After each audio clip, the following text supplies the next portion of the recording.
하나님 감사합니다. 이 시간도 주님 허락하신 말씀 나눌 수 있도록 우리로 함께 모여 말씀을 읽을 수 있도록 인도하여 주신 것 감사합니다. 주의 말씀을 깨닫는 시간이 되게 하시고 주님 기뻐하시는 온전한 믿음을 다시금 묵상하며 나의 믿음을 다시 돌아볼 수 있는 귀한 시간 될 수 있도록 인도하여 주시옵소서. 감사드리며 거룩하신 예수님의 이름으로 기도드립니다. 아멘. 네, 우리가 믿음이라는 단어를 참 많이 말하고 듣고 그러고 있습니다. 그런데 성경이 말하는 믿음이 내가 생각하는 믿음과 같은 의미일까 하는 생각을 좀 하게 되면서 다시 한번 믿음장이라고 하는 우리 히브리서 11장의 말씀을 읽고 묵상하게 되었습니다. 믿음이라는 단어를 어떻게 받아들이고 계신가요? 저는 그저 믿음이라고 하면 앞으로 미래에 어떻게 될 것이다 라고 확신하고 기대하는 의미를 담은 것이라고 은연중에 제 머리에서는 그렇게 인식하고 있었던 것 같습니다. 예를 들자면 제 아들이 있죠. 제 아들 치훈이가 주님을 믿는 신앙 안에서 하나님의 자녀로 잘 성장할 것이다 라고 제가 믿는다고 한다면 미래에 정말 제 아이가 그러할지 정말로 그러할지 제가 확실히 알지는 못하지만 그러나 그렇게 될 것으로 기대하는 마음을 반영하는 것이 믿음이 아닌가라고 생각을 했던 것입니다. 그런데 오늘 본문 1절에서 말하는 믿음을 보면 제가 이렇게 인식하는 정도의 단어가 아닌 것처럼 보여집니다. 믿음은 기대하고 바라는 것을 넘어서 뭐라고 하고 있죠? 1절에서 뭐라고 하고 있죠? 기대하고 바라는 것을 넘어서 실상이다라고 말하고 있습니다. 팩트라는 것이죠. 믿음은 제 아들 치훈이가 미래에 그렇게 되리라 기대하는 것 정도가 아니라 미래에 그렇게 되어 있다는 실상이다 라는 것을 나타내는 의미이며 어떻게 그 미래를 알 수 있느냐라고 누가 저한테 묻는다면 바로 저의 믿음이 그 증거다 라고 말해도 된다는 것처럼 읽히는 것 같습니다. 맞습니까, 여러분? 맞나요? 치훈이의 미래의 모습은 내가 바라고 믿는 대로 된다. 내가 그렇게 믿으니까 치훈이는 그렇게 된다. 그게 내 믿음이 그것의 증거다. 이렇게 해석하면 안 되겠죠. 이렇게 해석하면 안 됩니다, 여러분. 말씀이 시작하면서 좀 헷갈리고 있을 것 같은데 이렇게 해석하면 안 되는 거죠. 맹목적인 믿음으로 빠질 수 있는 그러한 잘못된 신앙으로 빠져나갈 수 있는 그런 해석이 되게 될 것 같습니다. 그러면 이 믿음에 대해서 우리가 어떻게 인지해야 되고 이 믿음은 도대체 무엇일까를 오늘 말씀을 좀 잘 따라가면서 읽어본다면 혹시 저와 같이 그저 추측과 생각으로 그냥 세상에서 살아가면서 많이 쓰고 있는 그 믿음이란 단어와 혼용하면서 흔들리고 있는 그 믿음의 의미를 다시 한번 바로잡을 수 있을 것 같습니다. 2절의 말씀부터 한번 잘 따라 읽어본다면 오류에 빠지지 않을 수 있을 것입니다. 선진들, 2절에 보면은 뭐라고 합니까? 선진들이 이로써 증거를 얻었느니라. 선진들은 이 말씀으로써 1절의 말씀, 믿음은 바라는 것들의 실상이요 보이지 않는 것들의 증거니라는 그 1절의 말씀을 통해서 증거를 얻었다고 하는데 그 증거가 바로 믿음이 무엇이냐 하는 것을 가르쳐주는 그 3절의 말씀으로 이어져 설명되고 있습니다. 3절의 말씀 같이 한번 다시 읽어보겠습니다. 시작. 믿음으로 모든 세계가 하나님의 말씀으로 지어진 줄을 우리가 아나니 보이는 것은 나타난 것으로 말미암아 된 것이 아니니라. 모든 세계가 하나님의 말씀으로 지어진 것, 그 말씀으로 지어진 줄을 우리가 아는 것, 우리의 눈에 보이는 모든 것이 우리가 우리의 오감을 통해서 인식하고 보고 듣고 하는 그러한 것들로 인해서 만물이 만물 스스로 나타난 것이 아니다라고 말씀하고 있는 것이죠. 아니고 하나님의 말씀을 통해서 그 모든 것들이 그 모든 만물이 창조되어 나타난 것임을 아는 것, 이것을 뭐라고 한다는 것이죠? 이것이 바로 오늘 말씀에서 우리에게 가르쳐주는 믿음입니다. 믿음, 선진들의 믿음. 말씀을 통해서 모든 세계가 지어진 줄로 아는 것, 그것이 바로 선진들의 믿음이다라고 말씀하는 것입니다. 그러면 이 믿음을, 이러한 의미를 담은 믿음을 우리가 일상에서 말하는 흔한 의미의 믿음들과 헷갈리시면 절대로 안 됩니다. 특별히 오늘 청년들이 많이 있는데 연애하면서 오빠만 믿어라 하는 그런 믿음과는 전혀 다른 믿음이라는 것이에요. 같은 단어가 아니라는 것입니다. 내 사랑을 의심하지 말고 믿어다오 하는 그렇게 속삭이는 달콤한 그러한 믿음과는 전혀 차원이 다른 믿음이라는 것입니다. 선진들의 삶을 통해 증거가 된 믿음이라는 것은 모든 세계가 하나님의 말씀으로 지어진 것이다라는 그 믿음이 있기에 선진들은 하나님의 말씀대로 살아낼 수 있었다라는 것을 히브리서 기자는 전하고 있는 것입니다. 그 믿음은 하나님을 인정하는 겸손한 마음을 담은 믿음입니다. 스스로가 피조된 자임을 인정하고 하나님의 다스림을 받아들여야 한다는 것을 의미하는 믿음입니다. 믿음을 이렇게 정의하면 앞서 말했던 제 아들 치훈이에 대한 저의 기대를 담은 믿음도 바뀌어야 될 것입니다.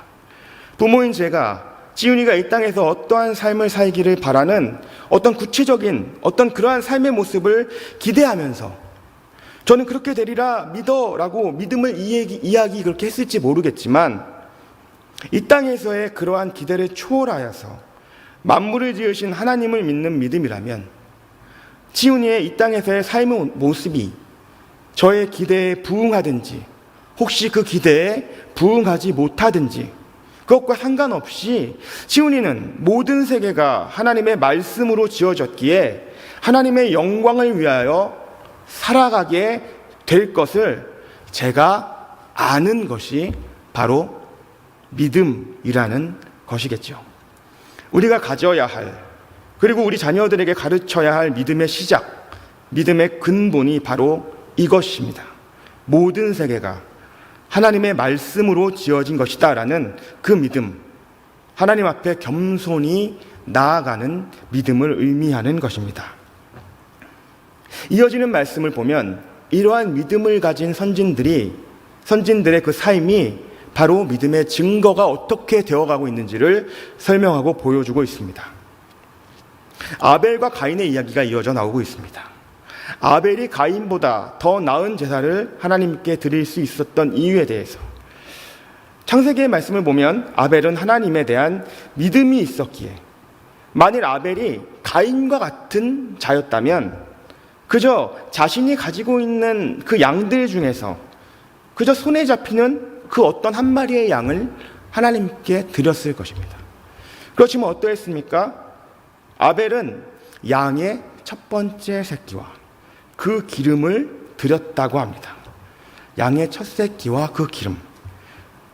이것은 아벨의 눈에 보이는 이 작은 어린 양과 또 그뿐 아니라 그가 소유한 모든 것들, 아벨의 눈에 나타난 그 모든 것이 하나님의 말씀을 통해서 주어진 것이라는 그 믿음이 아벨에게 있었기에 그가 가장 귀한 것으로 하나님께 드릴 수 있었다는 것을 말씀하는 것이죠.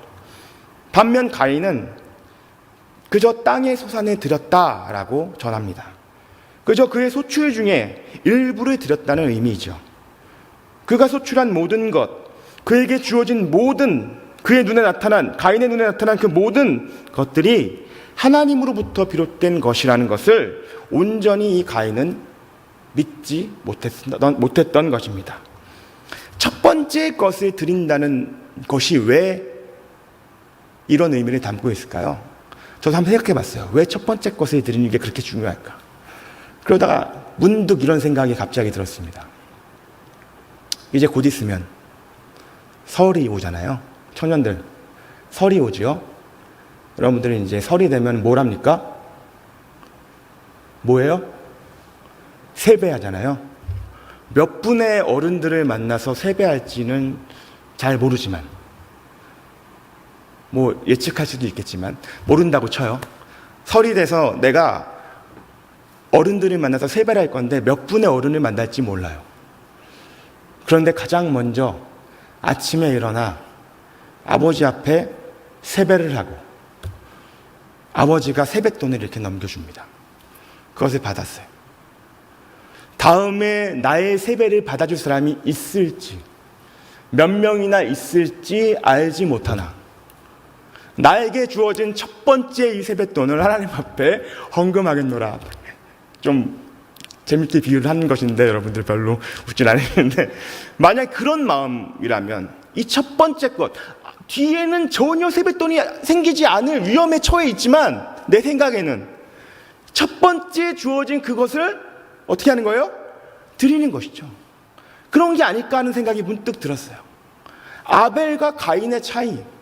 아벨은 첫 번째 양의 새끼를 아직 첫 번째 다음에 두 번째, 세 번째, 네 번째, 다섯 번째가 생기기 전에 하나님이 나에게 모든 것을 주실 것임을, 그의 눈에 보이는 모든 것이 하나님으로부터 비롯되는 것임을 믿기 때문에 첫 번째 주어진 그 양을 하나님 앞에 어떻게 해요? 드리는 거예요. 가인은 첫 번째 것 소산을 받고 나서 이쪽에 쌓아둡니다. 두 번째 것 받아서 쌓아둡니다. 다 쌓아놓고 이렇게 보면서 이 정도 들면 되겠구나 하고 드리는 것이죠. 이것도 어쩌면 우리의 삶에서 귀한 것이겠지만 아벨과 가인이 하나님 앞에 드린 것의 차이, 그 마음이 다르죠. 온전한 마음으로 하나님께 드리는 그 마음의 차이가 있는 것입니다. 가인은 이처럼 모든 것이 하나님으로부터 비롯되었다는 것을 믿는 그 믿음이 아벨과 같이 못했기에 그러한 제사를 하나님께서 기뻐 받으시지 않았다고 전하는 것은 아닐지 생각을 해보게 됩니다. 5절에서도 에녹의 이야기가 나오죠. 에녹은 이야기가 사실은 없어요. 에녹은 죽음을 보지 않고 하나님이 옮긴 자입니다. 그가 하나님이 옮기시기 전에 받은 증거가 하나님을 기쁘시게 하는 자였다라고 말씀이 가르쳐줍니다. 하나님을 기쁘시게 했던 그 에녹의 삶, 그가 어떻게 살았는지 우리는 정확하게 알 수 없지만 창세기 6장 24절에서 그저 에녹이 하나님과 동행하였다라고만 전해집니다. 그가 하나님을 기쁘시게 한 것, 어떠한 방법으로 어떻게 살아서 하나님을 기쁘시게 했는지는 정확하게 알 수 없지만 그저 오늘 말씀을 묵상해 보면서 믿음이겠지요. 에녹이 하나님 앞에 믿음을 보였겠죠. 어떤 믿음을 보였습니까? 에녹의 눈에 펼쳐져 보이는 모든 것이 하나님의 말씀으로 말미암은 것을 순전하게 믿는 믿음이었겠습니다. 하나님으로부터 비롯된 것임을 온전히 인정하며 눈에 보이는 것 너머, 에녹의 눈에 보이는 것 너머에 하나님을 바라보는 그 에녹의 믿음을 하나님이 지켜보면서 너무나 기쁘게 받았다는 것이죠. 이러한 믿음이 없이는 아벨과 에녹처럼 보이는 모든 것이 보이지 않는 하나님의 말씀으로 비롯되었음을 믿으며 살아가지 못한다면 우리는 하나님을 기쁘시게 할 수 없다는 것입니다. 6절은 반드시 하나님의 살아계심과 하나님을 찾는 자들에게 하나님은 상을 주시는 분이심을 믿으라고 우리에게 강권하고 있습니다. 이러한 믿음으로 살아가는 삶은 어떻겠습니까? 이러한 믿음을 가지고 있다면 날마다 그 삶이 평안할까요? 7절에는 노아의 이야기를 하고 있습니다. 사람들이 아무도 보지 못하는, 일어날 것이라고 예상도 전혀 할 수 없는 그러한 일에 대해서 노아는 하나님께 경고를 받았다라고 7절에 말씀합니다. 하나님의 경고를 받은 노아는 하나님을 경외함으로, 하나님을 두려워하는 마음으로 방주를 준비하게 됩니다. 온 세상에 가라앉아버리는 대홍수, 하늘의 물이 모두 쏟아지고 땅속 깊은 샘들이 폭발하는 그 대홍수를 대비해야 하는 그러한 방주를 짓는 일이, 오랜 시간 그 방주를 짓는 그 일이 결코 쉬운 일이 아니었을 것입니다. 너무나도 힘들고 어려운 일이었겠죠. 세월을 즐기며 흥청거리는 사람들 속에서 각자 자신의 삶을 세워가기 위해서, 자신만을 위한 삶을 일구어가기 위해서 노력하는 사람들 틈에서 아무도 알아주지 않는 일, 방주를 짓는 일을 오랜 시간 해나가는 노아의 그 고충, 그 스트레스를 상상하실 수 있겠습니까? 여러분들이라면, 저와 여러분들이라면 어떠했을 것 같습니까?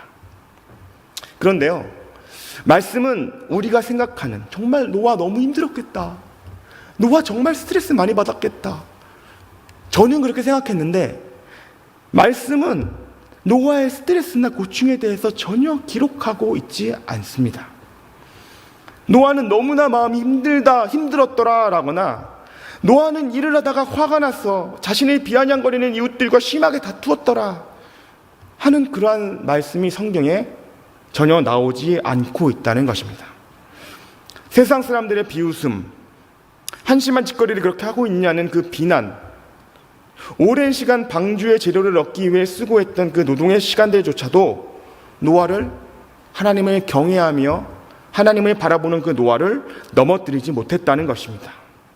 노아는 그렇게 하나님을 경외하였고, 그 경외함은 하나님을 믿음으로 인한 것이고, 온전히 그 하나님을 믿으니 오랜 시간을 성실하게 준비해낼 수 있었다는 것입니다. 세상의 소리를 따르지 않고 하나님을 믿는 그 믿음을 따르는 노아, 세상의 소리에 스트레스 받기보다는 하나님을 믿는 믿음, 눈에 보이는 그 어떤 비난과 조롱에 영향받기보다는 보이지 않는 하나님을, 그럴수록 더욱더 보이지 않는 하나님을 신뢰하며 살아가는 노아의 그 매일의 일상을 생각해 보면, 노아가 과연 방주를 완성하고 그 방주 안에 들어가서 밖을 내다보면서 홍수로 인해서 온 세상이 멸절되는 것을 보면서, 거봐, 역시 내가 맞잖아, 너네들 내 말 안 들어가지고 지금 그러고 있는 거야 하면서 통쾌해하며 비웃으며 그제서야 홀로 기뻐하는 삶을 살았을까요? 그렇지 않습니다. 노아는 믿음의 길을 따르며 매일매일 방주에 들어갈 무거운 목재로를 운반하면서 못을 받고 나무를 자르고 다시 끈으로 묶고 하는 그러한 고된 작업들 속에서, 그 속에서 기뻐하며 하나님의 말씀에 순종하는 기쁨을 누리며, 그렇게 말씀이 말하는 의의 상속자가 되었다라고 가르쳐 줍니다. 8절부터는 아브라함의 이야기가 이어지죠. 부르심을 받은 아브라함, 그는 어디로 가야 할지 갈 바를 알지 못한 채로 그저 순종함으로 나왔습니다. 그가 순종함으로 나올 수 있었던 그 이유도 역시 믿음이라고 가르쳐 줍니다. 그 믿음은 아브라함이 하나님의 부르심을 받기 전에 살고 있던 땅, 하란을 떠날 수 있는 믿음이었습니다. 아버지와 형제들, 친척들이 있는 땅을 쉽게 떠나갈 수 있겠습니까? 삶의 터전으로 오랜 시간 익숙해진 땅을 떠나는 것은 그렇게 쉬운 일이 아닐 것입니다. 어디로 갈지 정해지지도 않았지만, 아니 정할 수도 없는 형편에 있었지만 아브라함은 떠났습니다. 부르시기에 떠날 수 있는 그 믿음, 모든 세계가 하나님의 말씀으로 지어졌음을 알고 모든 것이 하나님으로부터 나타나게 된 것임을 알기에 아브라함은 두려움 없이 기쁨으로, 부르심에 대한 그 기쁨으로 반응하며 길을 나섰을 것입니다.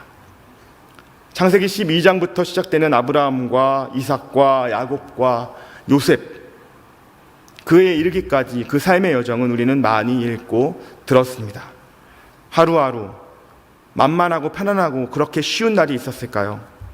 고단한 인생입니다.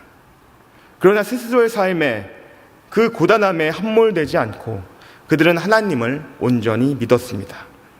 약속하신 하나님을 신뢰하여 나아갔기에 하나님은 그 약속을, 그 언약을 그들의 삶을 통하여서 이루어 가고 계시는 것입니다. 저와 여러분은 모두 해피엔딩을 좋아하죠. 해피엔딩이 좋으시죠? 드라마나 영화를 보면서도 끝에 행복하게 마무리되는 것이 즐겁습니다. 주인공들이 노력해서 무언가를 성취해내는 그러한 결말에 우리는 기뻐합니다. 그러면서 우리는 우리의 자녀들에게도 그러한 결말, 해피엔딩을 위해서 노력하라고, 인내하라고 강조합니다.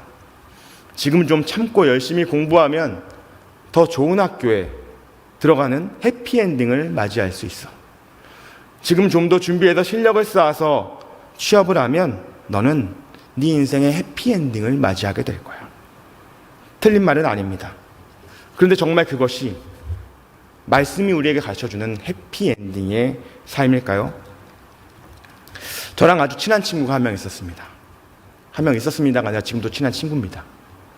그 친구가 저희 모교회에서 함께 오랫동안 신앙생활을 해왔는데, 그 친구랑 저는 30대 초반에 몽골에 선교 여행을 다녀오게 되었습니다. 2주간의 선교 여행을 은혜 가운데 저는 마쳤습니다.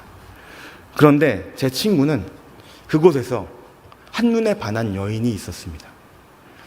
2주간의 선교 여행 가운데 한눈에 반한 여인을 잊지 못하는 것이죠. 몽골 여성분이었는데요. 그래서 당시에는 친구의 부모님과 저와 또한 친구를 아는 대부분의 사람들이 너 정신 차려라. 너 그러면 안 된다. 그거 선교지에서도 참 못할 짓이다. 어디 거기 가가지고 너 그러면 되냐. 거의 대부분이 이렇게 반대하는 목소리가 컸어요. 나이 차이도 10살이나 난다, 이 녀석아. 그러지 말아라. 어떻게 2주 단기 선교 중에 만난 몽골 현지의 자매와 교제할 생각을 할 수가 있냐. 너 정말 대단하다. 그렇게 이야기를 했었습니다. 별별 말들을 다 했지만 제 친구는 그때처럼 열심히 기도하며 사는 모습을 저는 본 적이 없습니다.